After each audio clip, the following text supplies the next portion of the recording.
নমস্কার, আমি অনু।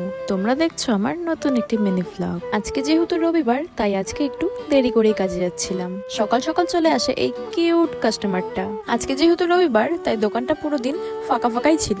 আর রবিবারে কাজে আসার একটা মজা আছে যে রবিবারে 7টার দিকেই ছুটি হয়ে যায়। কাজ ছুটি হয়ে গেলে আমি চলে যাই আমার এক বন্ধুর গ্যারেজে গাড়িটাকে একটু ঠিক করাতে।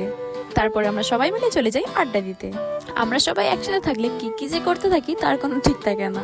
এখন যেহেতু বেশ গরম পড়ে, তাই আর এক জায়গায় বেশিক্ষণ ভালো লাগে না, তাই আমরা সবাই মিলে চলে যাই উত্তরকন্যা সাইডে হাওয়া খেতে। এরপরে শুরু হয়ে যায় বৃষ্টি, তাই আমরা সবাই সবার বাড়িতে চলে যাই। বাড়িতে এসে দেখি আমার একটা পার্সেল এসেছিল একটা চার্জার কভার। এই দেখো কত কিউট। ব্যাস তারপর সাথে সাথে বসে যাই চার্জারটাতে কভার লাগাতে।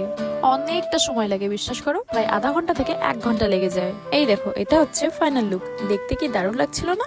তাহলে আজকের ভিডিওটা এতটাই থাক। তোমরা ভিডিওটাতে লাইক কমেন্ট করে দিও। দেখা হচ্ছে তোমাদের সাথে পরের ভিডিওতে। Tata, by.